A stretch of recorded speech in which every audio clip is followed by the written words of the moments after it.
Salut à tous, je m'appelle Pierre et aujourd'hui on va voir comment gagner sa vie grâce à Internet. Pour la petite histoire, j'ai créé plusieurs sociétés. Je vis d'Internet depuis maintenant 6 ou 7 ans. J'ai dû réaliser aux alentours d'1 million d'euros de chiffre d'affaires et je suis complètement indépendant maintenant depuis 6 ans. Alors vivre d'Internet c'est facile, en tout cas ça peut être facile mais ça peut être aussi très compliqué. Donc je vais pas essayer aujourd'hui de vous faire de leçons de morale en vous disant que en un mois vous allez gagner 500 000 euros, ce genre de choses, parce que c'est pas du tout ce qui m'intéresse et en même temps c'est pas vrai. Donc on va plutôt voir comment est-ce qu'on peut essayer de commencer à vivre d'Internet en gagnant progressivement 100, 200, 300, jusqu'à peut-être 1000 euros par jour, 1000 euros par mois pardon, au début, et petit à petit avec l'expérience, avec des outils, vous allez pouvoir commencer en fait à vous dégager un vrai salaire et gagner peut-être 3, 4, 5 000 euros, je ne sais pas. En tout cas, ce qui peut vous permettre de vivre. Donc moi déjà, le premier conseil que je peux vous donner pour essayer de gagner de l'argent grâce à Internet, en tout cas de vous arrondir aux fins de mois, en fait c'est de parler de votre passion. On a tous une passion, que ce soit le sport, l'écriture, la mode, ce genre de choses. En fait, il faut aimer parler de ce qu'on fait. Il faut qu'on ait un œil un peu expert, un œil nouveau, un œil intelligent.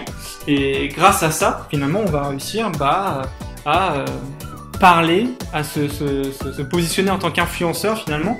Donc influenceur pas forcément connu, mais en tant qu'influenceur sur un domaine précis. Si je prends mon exemple, moi je fais du hockey. J'adore ça, j'en fais ça depuis que j'ai 15 ans que j'en fais. J'adore ce sport et donc je commence à très bien connaître le matériel, les marques et ce genre de choses. Alors pourquoi pas déjà commencer par créer un blog sur le hockey en lui-même, de tenir un petit journal sur les résultats de la NHL, les résultats des championnats français ou européens. Donc ça peut être par exemple un premier biais, ou alors derrière, plutôt pourquoi pas monter un e-shop de produits de hockey, que ce soit des crosses, que ce soit des gants, etc.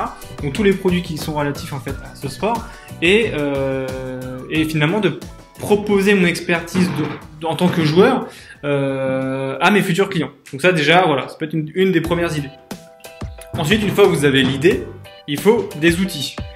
Et là, les outils, vous en avez plusieurs. Vous avez, si vous voulez faire un blog, le plus connu, WordPress, un outil qui vous permet d'écrire des blogs très facilement, très simplement, à votre image, et qui vous permettra de générer du trafic et donc forcément derrière du revenu si vous monétisez. Vous avez ça. Après, si vous voulez monter une boutique en ligne, il existe plein d'outils pour faire du e-commerce, soit Shopify, PrestaShop, Magento, WooCommerce, ce genre de choses. Et derrière, il va falloir un outil, un apporteur de trafic.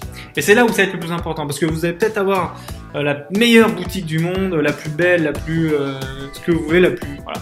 Mais si vous avez zéro trafic sur votre site internet, ça marchera pas. Vous ferez juste zéro vente. Donc, stratégiquement parlant, là où il faut que vous travaillez énormément, c'est comment est-ce que j'apporte du trafic sur mon site internet. Donc ça c'est mon troisième conseil, c'est de trouver une source de trafic au début. Alors ça peut être un réseau social, sur Facebook, Instagram, YouTube, ce genre de choses. Ça peut être aussi de la publicité, donc si vous avez un peu d'argent, vous pouvez mettre 5 euros, 10 euros, 15 euros par jour pour tester votre produit ou tester votre blog. Et d'ailleurs, vous avez un retour sur investissement à chaque vente que vous faites via la pub, ou alors à chaque visiteur que vous envoyez sur votre blog grâce à la monétisation. Donc voilà. Et le quatrième conseil, comme je disais tout à l'heure, en fait, c'est la rémunération. Une fois que vous avez l'idée, une fois que vous avez l'outil, une fois que vous envoyez du trafic dessus, il faut rentabiliser votre travail. Alors si on reprend l'exemple du blog, c'est simple en fait, vous avez des régies publicitaires qui vous permettent de monétiser votre site internet. Donc que ce soit Google AdSense, que ce soit... il y en a plein, AdSense, que ce soit Outbrain, Taboola, bref, vous avez en fait plein de régies publicitaires qui n'attendent qu'une chose, c'est que vous mettiez leur bannière sur votre site internet. Et plus vous ferez de visites, finalement, plus vous gagnerez de l'argent. Et si vous avez un e-commerce, en fait là c'est simple, c'est tous les produits que vous allez vendre vous feront en fait votre chiffre d'affaires et donc derrière vous pourrez gagner de l'argent. Donc ce qui est hyper important finalement dans votre e-commerce, c'est de beaucoup travailler sur vos marges, puisqu'il faut mettre après, il faut induire tous les coûts que vous aurez pour vendre votre produit, l'achat d'un PrestaShop par exemple, l'achat de plugins, l'achat de Facebook Ads si vous voulez, l'achat d'emplacements publicitaires si vous voulez mettre ça sur un influenceur, enfin, votre produit sur chez un influenceur ou ailleurs. Donc voilà. Donc voilà pour cette première vidéo que je fais qui est hyper basique, on rentre pas du tout dans le détail. C'est voilà, histoire d'introduire un peu la chaîne, je sais même pas quel ça viendra. C'est juste que voilà, moi aujourd'hui j'ai la chance de pouvoir vivre d'internet, d'être totalement indépendant, de pouvoir investir dans d'autres projets, voilà, de pouvoir finalement vraiment rêver la vie que j'ai toujours eu d'avoir.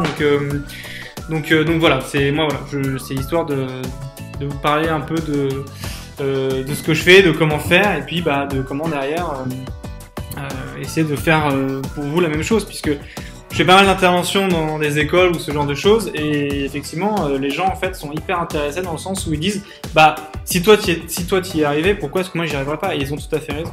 Donc voilà, moi c'est juste histoire de voilà, partager mon expérience. Je suis pas là pour vendre des formations, je suis pas là pour me faire de l'argent sur vous. Faire des vidéos, c'est un nouveau projet que je me suis lancé, je me suis dit pourquoi pas, on va le tenter. Donc voilà pour cette première vidéo. Donc je répète, c'est hyper simple, hein. La première c'est l'idée, la passion. La deuxième c'est trouver les outils pour vendre quelque chose, enfin en tout cas vendre votre passion, votre idée. Le troisième c'est l'apport de trafic. Et derrière c'est bah, comment transformer ce trafic en chiffre d'affaires. Donc voilà. Et ben sur ce je vous laisse, bonne soirée à tous, bonne journée, parce que comme on est sur YouTube on sait jamais. Donc voilà. Allez, à bientôt, salut.